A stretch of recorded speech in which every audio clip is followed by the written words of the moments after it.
Hi guys, so let's start with case study 12. Question first. Whether maternal grandfather of Mr. Abhas is liable for punishment under Prevention of Money Laundering Act 2002. So if you know, if you have committed any scheduled offences given in the attachment to the Prevention of Money Laundering Act, you will be considered as guilty for punishment of money laundering.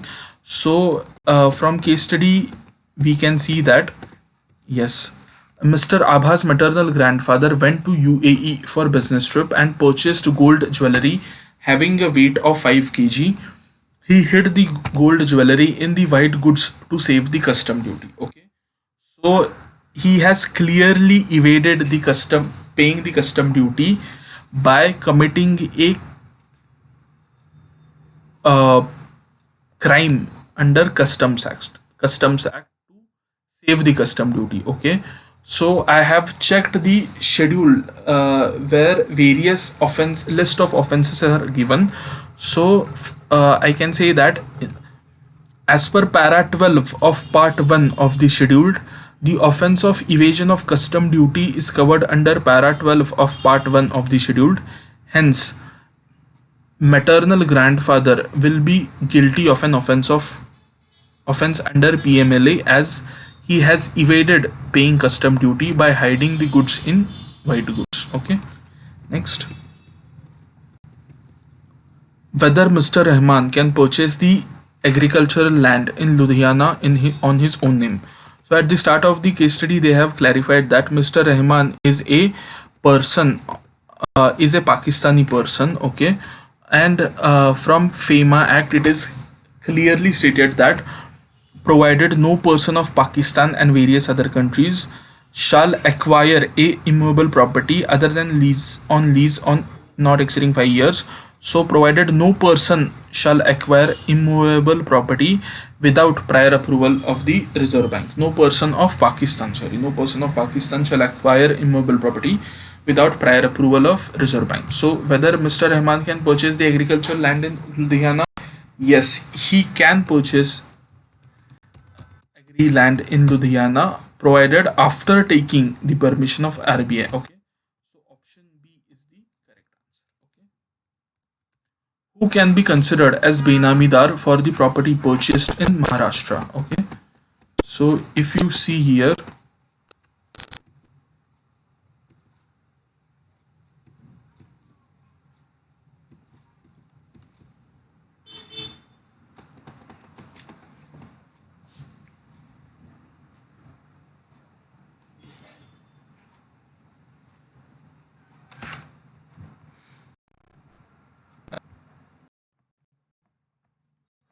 if you can see here, Mr. Abhas purchased a flat in Maharashtra at a price of 40 lakhs in the name of his sister, okay, Miss Shabina, after her child was born. Okay, so for this we have to refer the definition of Benami transaction.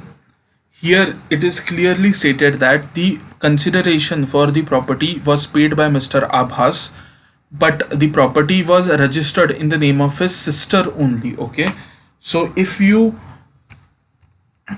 see the definition, exception to the definition, they have given that if the exception to the definition of Benami transaction, if the property is registered in the name of lineal ascendant, descendant, brother or sister in the joint name, okay, that will not be considered as Benami transaction. But here the property in the flat in Maharashtra was registered in the name of his sister Miss Shabana only, and it was not registered in the joint name of both Mr. Abhas and Shabina. So if I have to answer the question,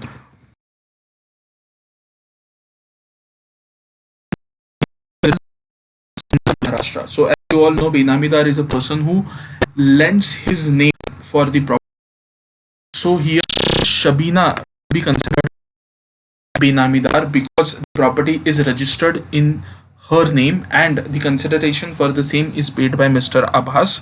Suppose it is just an example. Suppose if it was registered in the joint name of Mr. Abbas and Miss Shabina, his sister, it would not have been considered as a Benami transaction and not a Benami property, because it was purchased in the joint name. But in the given case, it is just registered in the name of his sister Miss Shabina, so it will be she will be considered as Benamidar for the property. Whether Miss Shabina can purchase the property of Maharashtra as per the provisions of the FEMA Act. Okay, so if I have to be completely honest, I really don't know the answer of this question. I'm going as per ICAI given answer. So they have given option D, yes, by obtaining a long-term visa from central government of India. But according to me, option C should have been correct, because Miss Shabina is daughter of Mr. Rahman, who is a Pakistani person. Okay, so if a Pakistani person has to acquire a property in India, they have to get the prior approval of RBI. So according to me, option C should have been correct. But I'm not sure about the logic why they have given option D as the correct answer. Okay, so I'm really sorry about that. But let's move on to the next question. Whether Miss Sudha having ostensible ownership of the land can be considered as what for the purpose of considering a Benami transaction, assuming the land was purchased by Mr. Rahman from unknown sources. Okay, so if you purchase any property out of the unknown sources, and even if you registered the same property in your wife's name,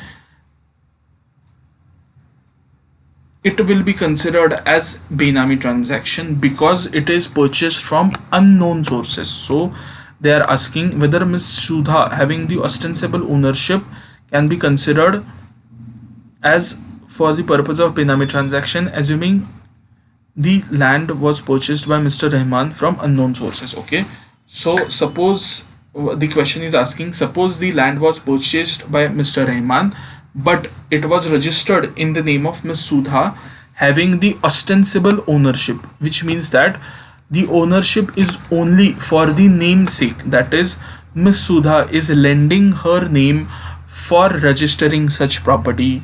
So Miss Sudha will be considered as a Benamidar. Okay, so option B is the correct answer. Okay, option B is the correct answer. So I will be attaching a link to this PDF in the description box, so don't forget to check out the same. So in this way we have completed the case study number 12 also. Thank you.